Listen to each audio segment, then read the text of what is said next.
Selamat malam para netizen dimanapun kita berada. Salam inspirasi bagi kita semua. Kita lihat saja ya. Survei elektabilitasnya di bawah Anies Baswedan. Ganjar mengatakan saya punya survei nomor 1. Gimana begitu kan ya? Ternyata akhirnya ya survei Anies Baswedan berada di urutan kedua begitu. Dan sekarang ya Pak Ganjar berada di urutan nomor buncit begitu kan ya.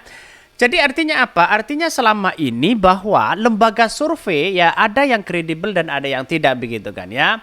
Ketika Pak Ganjar ya berada di urutan ketiga, banyak yang kemudian para pendukung-pendukung mereka tidak begitu percaya terhadap lembaga-lembaga survei yang dirilisnya begitu kan. Kenapa begitu kan? Dari dulu Anies Baswedan menerima kok ya di urutan buncit di situ begitu kan.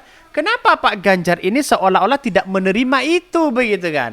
Pendukung-pendukung mereka marah begitu kan ya. Ya akibat Pak Ganjar sudah di urutan ketiga begitu kan ya. Lihat wajah Pak Ganjar sudah pucat di situ begitu kan ya. Jadi artinya apa? Ya artinya ini sudah tanda-tanda kekalahan Pak Ganjar di depan mata begitu ya. Kita lihat saja surveinya saja sudah di urutan ketiga begitu kan ya. Jadi artinya apa? Kalau menurut saya pribadi sih sebenarnya banyak ya pro dan kontra begitu. Tapi menganggap bahwa ya apa yang terjadi selama ini mungkin di satu sisi sudah saatnya Pak Ganjar kalah begitu ya. Ya kita lihat saja bagaimana ya komentar-komentarnya begitu kan ya. Kita baca ini. Bahkan lembaga survei Populi Center merilis elektabilitas ya calon presiden capres ya yang menempatkan Prabowo Subianto berada di posisi paling atas, disusul Anies Baswedan ya dan Ganjar Pranowo ya. Ganjar mengaku dari survei yang dimilikinya namanya lah yang berada di posisi pertama katanya. Jadi kita lihat sudah lihat begitu bahwa Anies Baswedan di urutan kedua begitu kan ya. Jadi apakah ini tanda-tanda Anies Baswedan akan menang di putaran kedua? Bisa saja, sudah pasti itu begitu kan ya. Karena target utama Anies Baswedan hari ini menang di putaran pertama begitu kan ya. Jadi artinya apa? Artinya lembaga-lembaga survei ternyata sudah bosan hari ini begitu kan ya. Karena sudah tahu faktanya bahwa Anies Baswedan bisa saja urutan pertama ya karena mungkin tidak ada sponsor, tidak ada uang ya. Bisa saja di urutan ketiga di situ begitu. Tidak ada uang, tidak ada sponsor bisa urutan ketiga. Bagaimana kalau ada sponsor? Kan begitu logikanya begitu. Jadi artinya apa? Artinya pertarungan politik hari ini kenapa ya dari Pak Ganjar dan Pak Prabowo mengandalkan ya survei-survei yang ada. Apakah lembaga-lembaga survei dan suara-suara masyarakat ditentukan oleh lembaga survei? Tidak juga begitu kan ya.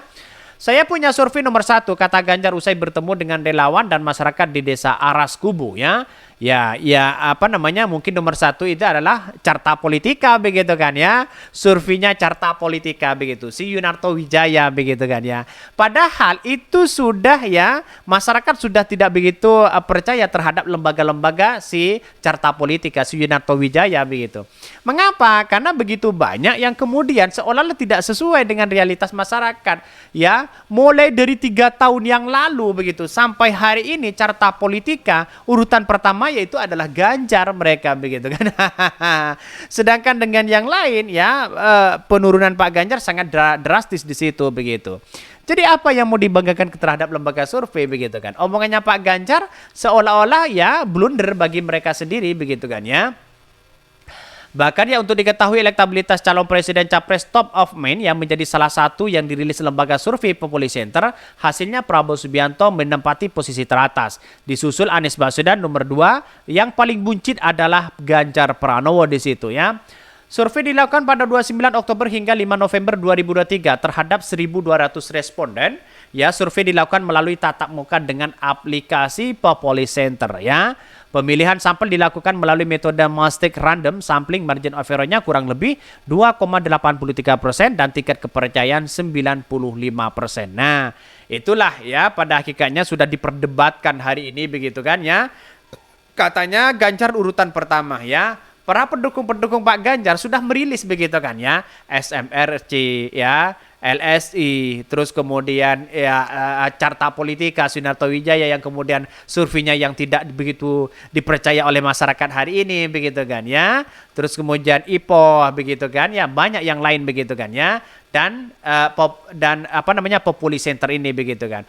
Ternyata ada dua lembaga survei yang kredibel di situ begitu kan. Pertama itu adalah survei asing ya, yaitu adalah Prancis, yang kedua itu Australia begitu kan. Itu sangat kredibel di situ begitu. Ternyata dari hasil lembaga survei asing itu menunjukkan ternyata Anies Baswedan itu bersaing ketat dengan Prabowo dan Gibran. Hanya selisih 3% itu begitu kan ya. Jadi artinya apa? Artinya orang yang masih belum menentukan margin of error-nya bisa saja kepada Anies Baswedan di situ begitu. Jadi ini bersaing ketat di situ, hanya selisih 3% begitu kan ya. Mungkin di satu sisi ya, ini kan agak akurat lah, 95% akurat dibandingkan survei Carta Politika begitu kan, karena survei Carta Politika menganggap menurut saya pribadi tingkat kepercayaannya 0 begitu di situ begitu kan ya. Jadi pada intinya adalah masyarakat Indonesia sudah paham mana lembaga survei yang kredibel dan mana yang tidak begitu kan. Saya sejak awal tidak begitu percaya terhadap lembaga-lembaga survei yang muncul hari ini begitu kan. Karena pada hakikatnya data itu setelah saya lihat dengan kondisi masyarakat hari ini dengan menyambut kedatangan Anies Baswedan di bawah itu berbeda dengan survei yang ada di lokal begitu kan. Apakah ini survei pesanan atau survei apa? Sedangkan survei asing begitu kan ya, tidak ada kepentingan terhadap bangsa kita begitu kan, siapapun yang kita calonkan begitu kan. Tapi pada hakikatnya ketika melihat ini, wah seolah-olah ini yang kredibel begitu kan ya. Ya dia bersaing ketat walaupun Anies Baswedan di urutan ketiga, tapi persaingan itu selisihnya tidak jauh mereka begitu kan. Hanya selisih 3% dari Ganjar, dari Prabowo dan sebagainya begitu. Jadi artinya apa? Artinya selama ini persaingan itu kan semakin menunjukkan bahwa Anies Baswedan sangat posisinya kuat di situ begitu. Di survei yang lain Anies Baswedan juga naik 6% loh begitu kan ya. Ini luar biasa begitu. Bahkan ya peneliti ya Populi Center Hartanto Rijasa merupakan Prabowo menempati posisi teratas. Pada pertanyaan terbuka di situ begitu kan ya. Prabowo Subianto menjadi tokoh yang paling banyak dipilih sebagai presiden apabila ya pemilih presiden dilakukan hari ini, yaitu 35%, disusul Anies Baswedan 18% ya, 2 ya, Pak Ganjar 18%. Artinya kalau kita melihat rujukan ini begitu bukan tidak mungkin ya Pak Prabowo itu kalah begitu. Bisa saja kalah begitu kan. Kita lihat saja survei-survei yang muncul hari ini begitu. Ya, kita lihat ini. Top 6 ya November 2023. Prabowo masih 38, Anies Baswedan 18,2, Ganjar Pranowo 18, Joko Widodo 1,4 ya. Mungkin ya 1,4 itu ditambah dengan ya Prabowo Subianto Jokowi begitu kan. Jokowi Prabowo itu kan sebenarnya sama begitu kan ya.